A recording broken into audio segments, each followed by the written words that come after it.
All right.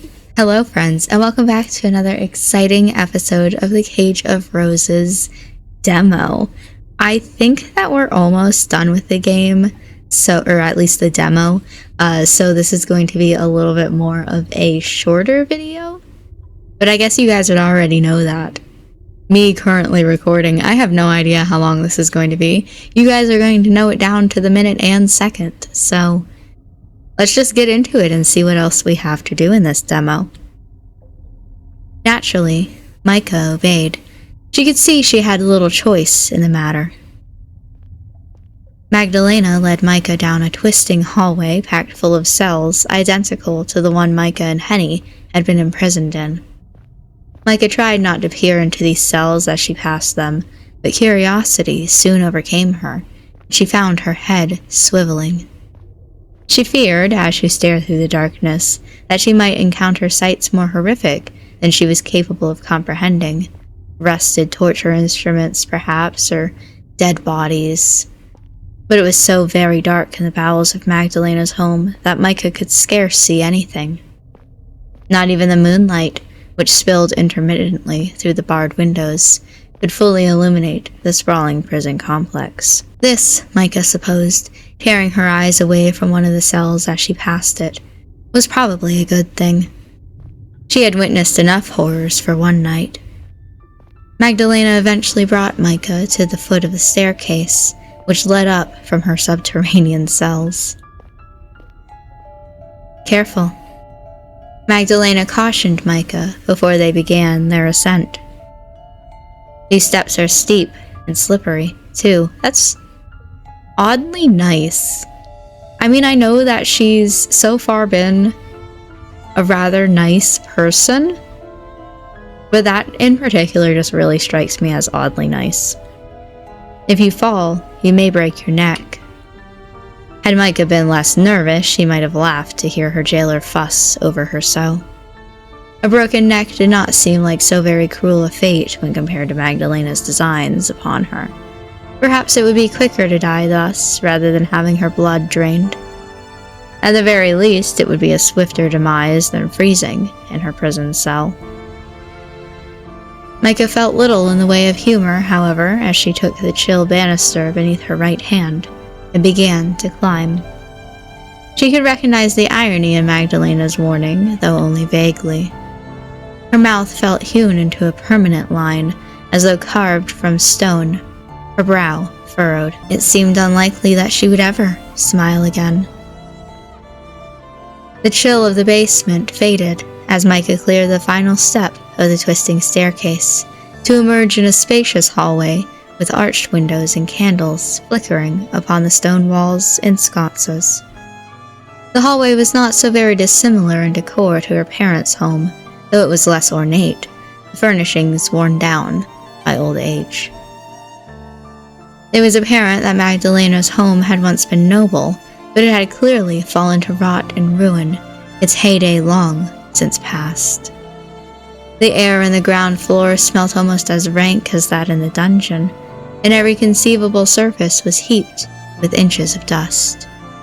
There was so much dust, in fact, that Micah could feel it in the air when she inhaled.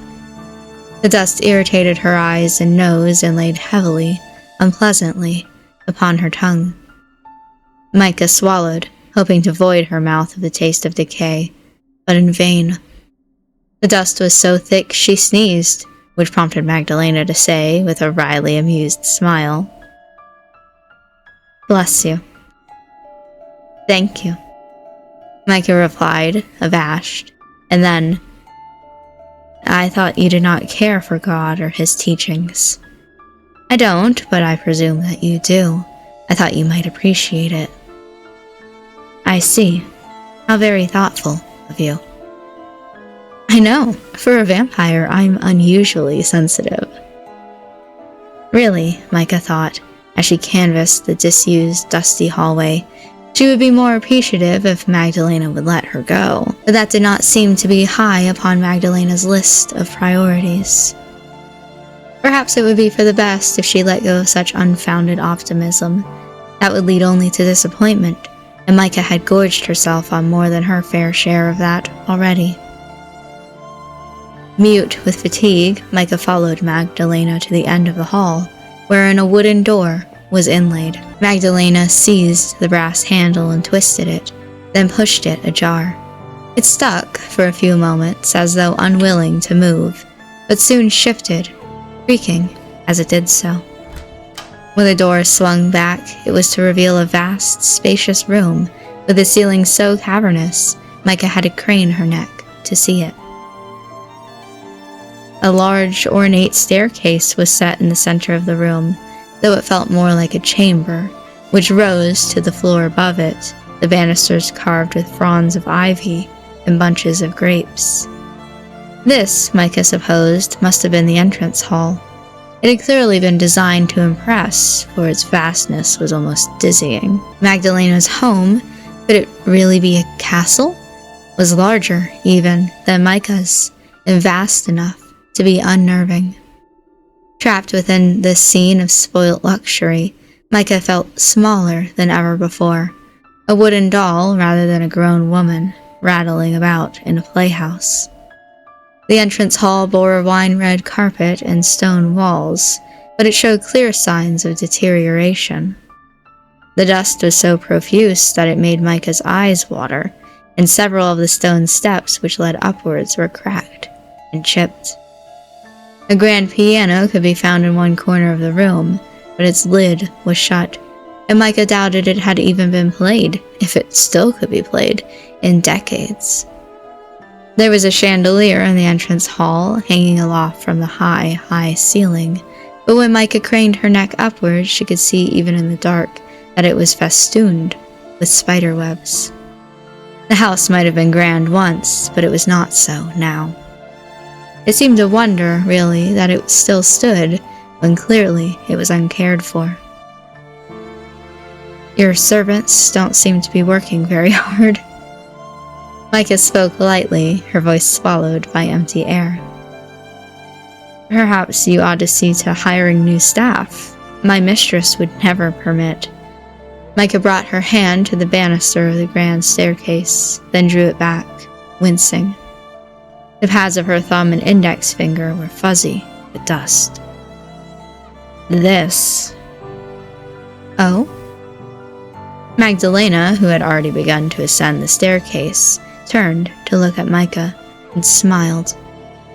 Are you judging my home, Micah? I would never presume to be so rude.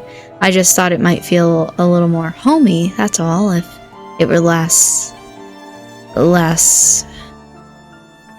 of a pile. Magdalena laughed, then shook her head. You're quite right, of course, to judge. Please, judge away to your heart's content. I've never been much of a fan of this place, really. Its scale is too grandiose, even for my liking. My great-grandfather, it was he who had this castle built, had more money than sense, I'm afraid, and absolutely no taste to back it up. A house has no need to be this large. But there is land enough for it, and money too, and when a man has land and money and means, he will often think, well, why not?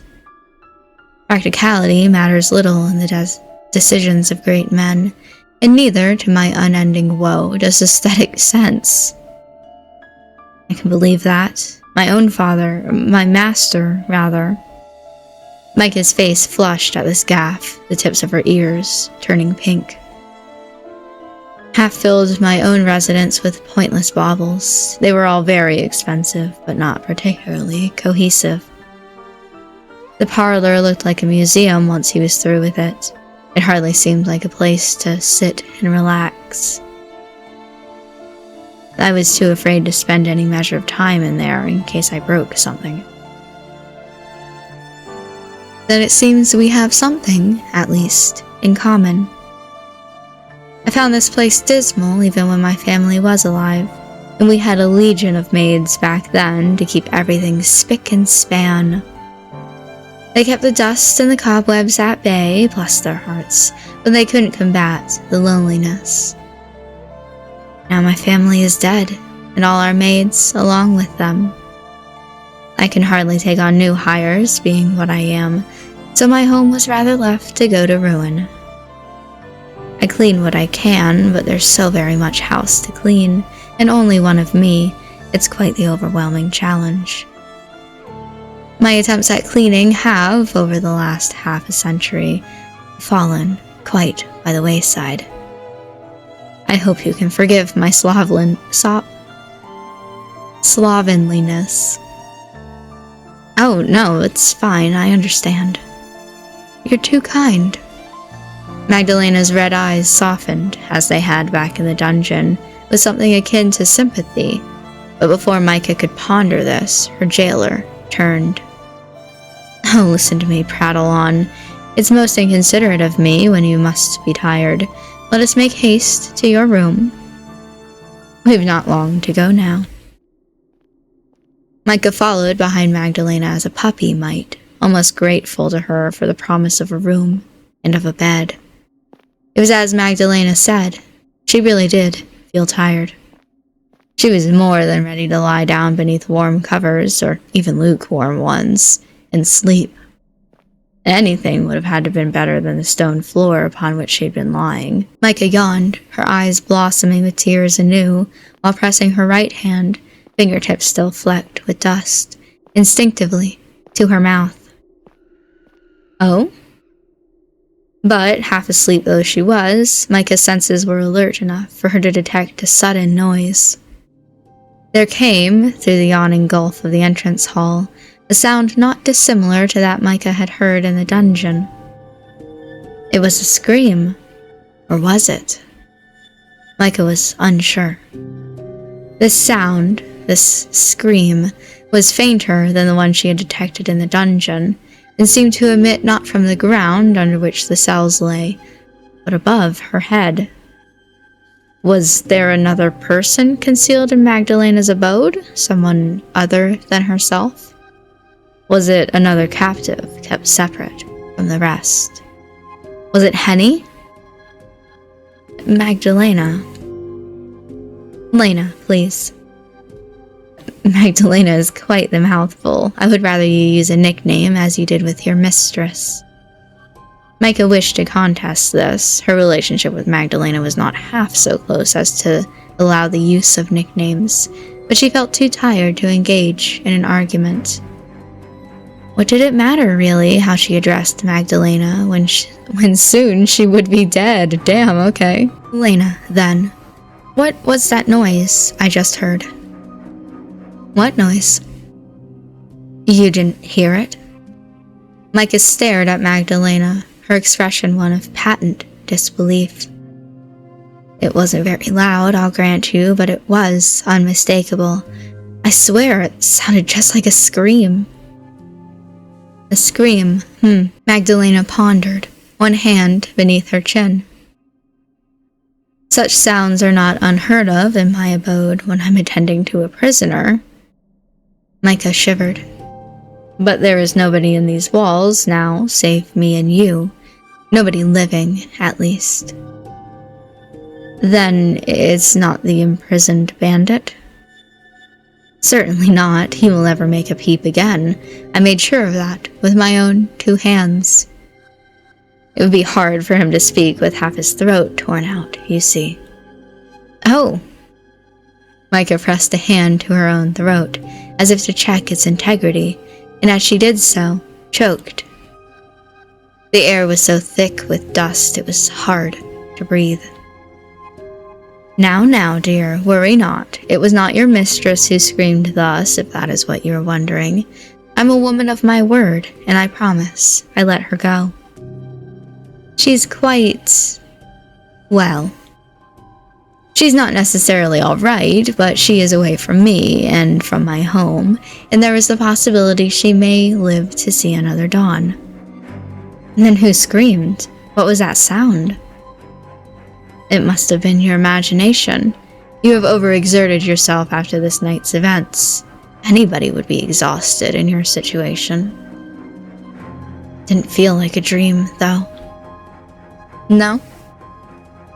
Magdalena shrugged in a manner which did not seem quite in keeping with her ladylike bearing. I suppose it must have been the wind, then. It's very draughty in here. Draughty? Okay. Is that all? That is all it could be, unless you mean to suggest that the dead can speak. Magdalena's red eyes bore into Micah's. So intense, Micah feared they would consume her. Unsettled, Micah glanced away. She could not stare into those red eyes for too long without shivering. No, I wasn't suggesting that. Good. I know it's expected for women to lose their minds at the drop of a hat, but I've grown quite sick of being regarded as the weaker sex. I'm pleased to see you're doing your level best, not to let us down. Why, you haven't swooned even once, which is more than most men can say when I bring them here. It's really quite commendable. You might swoon, though, from a lack of sleep if we continue to tarry. Let us be off, or we shall never make it to our destination. Micah nodded, then followed along behind her hostess anew. She could no longer hear the scream, but its memory haunted her all the same. Micah had heard, during the course of that night, all kinds of cries born from human misery, and she thought she knew enough now to distinguish such sounds from the howling of the wind. That cry she had heard, though briefly, had not sounded like the breeze, regardless of what Magdalena said. Micah was certain that sound had belonged to a person, but why would Magdalena lie about such a thing? It was impossible to say. Here we are, home, sweet home. So, Magdalena looked at Micah, an amused, almost roguish smile playing about her hips. What do you think? Micah examined the room mutely, her hands folded at her front. Definitely a lot brighter than the rest of this game has been, and it gave me a little bit of whiplash. The chamber Magdalena had brought her to was dark. Given the lateness of the hour, lit only by a pair of candles on either side of the bed. Micah could see, however, it was every bit as derelict as the rest of Magdalena's home, and, even if she had not been able to see it, she would have smelled it. The air was fusty, as though it had been left to circulate inside the room for years upon end, which it most likely had. Every surface, meanwhile, that Micah could make out in the flickering candlelight, was covered in dust. The sheets upon the bed, though neatly made, were holey with age and with insects, as was the carpet on the floor. It was a sad room, really, ignorant of human occupation for years, but it was still a superior set of lodgings to those in which Micah had awoken. At least this room had a bed, a four-poster one no less, like the one at Micah's home, with a mattress and sheets upon which Micah could rest her weary limbs. The bedchamber had a wardrobe, too, though Micah possessed nothing to store in it, save the clothes upon her own back. There was a writing desk upon which lay a basin for washing, and a chamber pot for more delicate business beneath. Interesting, please don't do that at the desk. This pot was, thankfully, far cleaner than the one Micah had found in the dungeon. So white and spotless, she imagined it unused. The desk faced a large window, which was currently obscured by a set of dark blue curtains. Micah could not see beyond this window, though she doubted she would have been afforded much of a view, even if she had drawn the curtains back. It was very late, after all. It was not as cold in this room as it was in the underground cells, but it was not warm either. The wind crept in through the fine cracks in the aged windows to toy with the reddish-orange flames of the lit 2 candles. To toy, too, with Micah's hair and the hem of her dress. She shivered. Do you not have a tongue in your head? Magdalena needled Micah, who had yet to speak. Don't tell me that you've come over all shy. I brought you to this room solely so that you might sleep. I have no wicked designs on your innocence, regardless of how pretty you are. Oh. I only want your blood, not your body. I beg your pardon?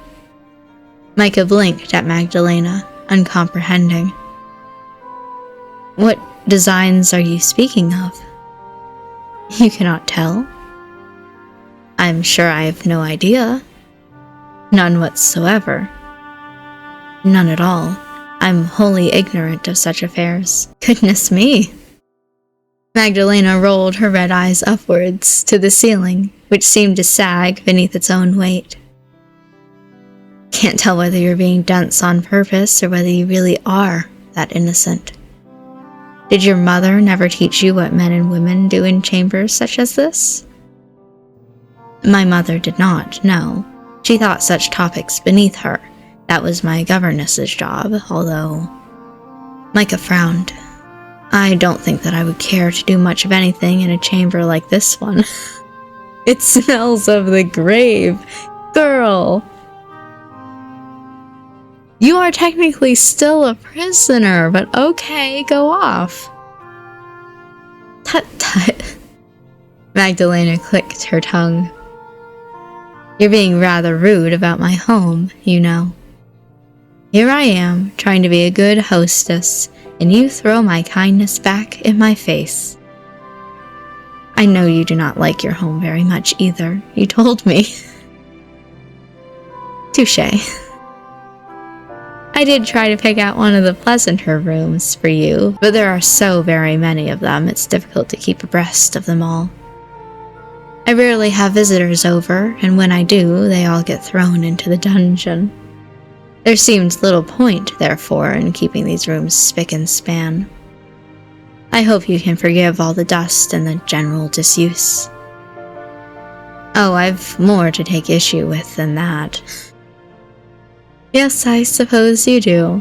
You must have quite the bone to pick with me. Maybe I do, but not right now. I'm too tired. Yes, you do look it. Your face is frightfully pale. I think a good night's sleep is what the doctor ordered, provided you are able to rest, that is. That would be nice, but...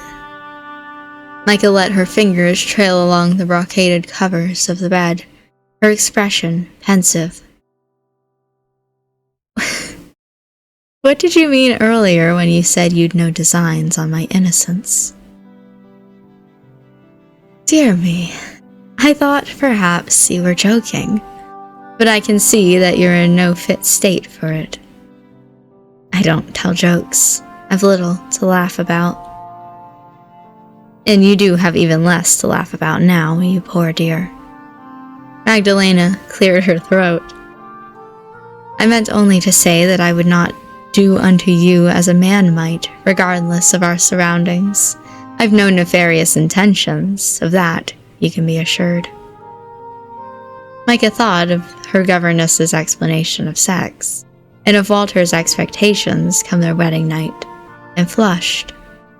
If the sudden rush of blood beneath her cheeks enticed Magdalena in any way, she did not show it, though her fingers did twitch in their tight, constricting gloves. I don't understand, Micah said after a pause, feeling, for all her reading, quite ignorant and unworldly. I know what men and women do behind closed doors, but how could two women set about something similar? It's not possible. You think so? I know so. My governess explained everything to me in great detail. When one wishes to make a baby, well, two women cannot do that. There would be no sense to it. Then you think people ought to do things only because they make sense. That is quite narrow-minded. But people are often uneducated in such affairs, both in my time and your own. In some ways, the world has changed a great deal, yet in others... Well, never mind. I can see I'm only confusing you. You're so very innocent it hurts. Perhaps it's to be expected, though. Ladies ought not to know of such things. They are born and bred to be ignorant. What? Micah had not understood the full implications of Magdalena's previous lament, but she understood well enough what she meant by this. Why would you call me that? I already told you I'm not a lady. I am Lady Henrique's faithful servant. Yes, you did say. And that is true. She is the lady, not I. You did labor that point quite intensely, yes, in the cells. You were so fervent about it, you almost had me fooled. At least you would have, if you weren't such a terrible actress. What? Oh, don't what me. It's quite tiresome. Did you think I would fail to notice all your fancy turns of phrases? Your vocabulary is that of a well-to-do young madam, not a maid. Not even a lady's maid. You wear that sumptuous dress of yours easily, dirty though it is, and your bearing is definitively regal. You can never hope to pass as a common serving girl, not in a month of Sundays. Not stupid. Then, Micah sank down on the bed, which creaked beneath her as if in warning. Her palms were pressed to the mattress to support her weight, which all of a sudden felt excessive, and her heart was pounding like a drum. You knew from the beginning I was lying? Indeed, I did. It was very obvious. I can tell you've no practice in deceit, Micah dear. You're much too sweet for it. But if you knew I was lying, then why did you agree to let Henny go? Herr Gerhardt wouldn't lift a finger to aid Henny if she disappeared, but he will surely come looking for me. Herr Gerhardt, is that the name of your fiancé? Yes, it is. And you do not refer to him by his Christian name? That is... Do you know his name? Dear me, you mustn't be very close to the man if you address him in so distant a manner. You make him sound like a stranger. Do you truly wish to marry him? I hadn't any choice. My parents... Yes, it was silly of me to ask. That is how it always goes, isn't it? And what of your fiancé? Does he know you well enough to try and rescue you? I think he might. Micah swallowed, tasting dust on her tongue. He is an important businessman. He takes exacting care over his investments, or so I've heard. I imagine it would be the same for me, too. I am a Von Essen, after all. There would be a lot of prestige in wedding me. So that is how he regards you, as a profitable purchase. I cannot say.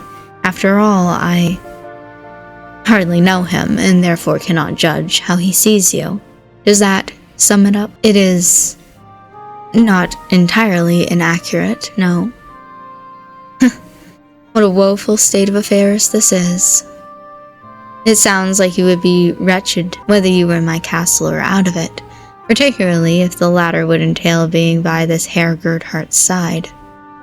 Perhaps I did you a favor by bringing you here. Micah did not reply to this.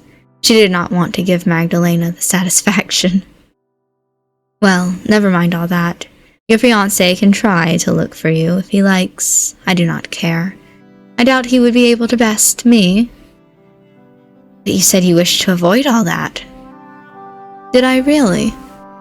Yes, you did. That's why you proposed letting me go.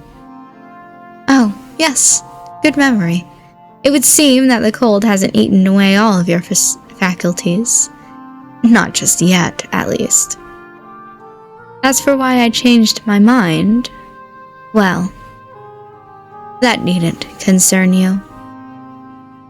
But this is about me. Surely it must concern me.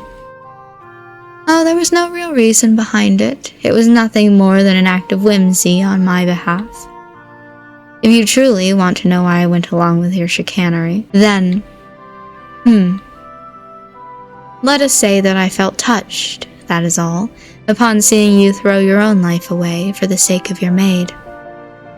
Few mistresses would be capable of such compassion. It was truly remarkable. I didn't want your efforts to be in vain. That's all. And you're prepared to put yourself in danger for that? I won't be in any danger. I'm a vampire. I can shatter rib cages. I can shatter rib cages with a single touch. Or thereabouts, at least. Now you really must get some sleep. It'll be much better for you than asking all of these silly questions. But I've nothing to change into. What will I sleep in? I considered as much and took the liberty of stocking these drawers with some of my own clothes before I fetched you. You should find that they fit, more or less, and they're clean, which is more than can be said for the rest of the linens in this place. There are books, too, on the shelves, which you may read, and I drew up a basin of water for you to wash yourself in upon waking. You can find no better amenities in any inn. I do hope you have a pleasant night, and sweet dreams. Magdalena smiled sardonically, then dropped Micah another curtsy. Just try not to breathe in through your nose if the smell bothers you. I would not want you to spend the night coughing. A fair lady such as you needs her sleep. Oh, and then she just walked away, okay. Laughing to herself, Magdalena straightened and then turned. She departed, her long cloak trailing against the age-spotted carpet, and shut the door behind her. Micah waited until she heard Magdalena's footsteps fade, then rose once more to her feet. She crossed the room, her legs trembling, and seized the doorknob between her fingers, but it stubbornly refused to budge. Oh, she's locked in here. The door was locked. Well, of course it is. Micah sighed. What did I expect? Defeated, Micah returned to the bed. Weary from all that had happened, she collapsed onto it, her loose hair strewn in spirals across the sheets. Staring at the ceiling, which was drenched in darkness, Micah muttered softly, to nobody in particular. What am I going to do now? Micah's question, of course, fell on deaf ears. There was nobody in Magdalena's home to hear her. She was all alone. Woe is I! Micah tossed and turned uneasily that night, in a bed which smelt of disuse and decay. The bed was more comfortable than the cell in which she had been held, but it was almost as cold, its thin sheets eaten away by old age and insects. At least the dungeon, with its sole wooden cot and its solitary window, barred against the moonlight, was supposed to be inhospitable. This bedroom, meanwhile, was a different matter. It was richly furnished, yet all of its decorations had since been ravaged by time's unrepentant advances. The men and women who must have stayed in this room once, more than a century ago, would surely be dead now. In that sense, the room felt akin to a crypt. Did that make the bed a sarcophagus? Micah a corpse? Magdalena had spared Micah's life for the present, but Micah doubted that she would be so fortunate in the future. Magdalena was not, Micah reminded herself, a human, but a vampire. She meant to suck Micah of her blood, and when she did, Micah would lose her life, just as this room's previous inhabitants surely had. Magdalena's home was so decrepit, it seemed unfathomable that life could flourish within its walls. It was not so very different, really, from the Von Essent mausoleum. Damn, girl! The air even smelt the same. It smelt of death. No matter how Micah tried, she could not get comfortable. All the while, as she tried to sleep, she heard the wind howling outside, creeping stealthily like black-clothed thieves through the cracks in the glass panes. Micah's bare toes curled against the mattress. Anxiously, she shuddered. What was to become of her now?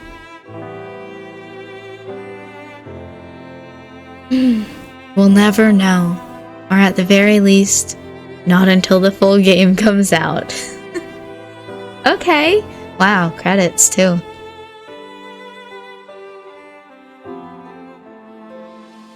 that, while we wait for these credits to go through, that was a very interesting look. Like I've been saying sort of throughout this, I've been really enjoying some of the minor details of the way that the story is produced, the way that it is shown. Like, you know, characters walking in and out of frame or sitting down. That's really cool. The sound effects in this video in particular, like as Micah sat down on the bed, there was a little sound effect, and I thought that was really cool. I didn't notice them as much if there was anything else. The first episode, I was kind of like, you know, not really sure where we were going with it. By the end of it, I was like, okay, like I could see more, but I'm kind of neutral about it. And now with this, like the second episode and then this episode, it's like, I'm actually really interested in seeing this full game and seeing how it goes. I'm definitely really enjoying the writing, the production, like I said, the programming, I guess. Really enjoying the way that this story is shown, and I hope that you guys are as well. I don't know when the full game comes out of Cage of Roses. I do know it's sometime next year, but I don't know like what month next year. Is it early next year? Is it late next year? I don't know, but I will definitely be keeping my eye out on this game to play more in the future. But for now, because we finished the demo, I do have to end this episode here, unfortunately. Thank you for watching this video, this entire demo series as a whole.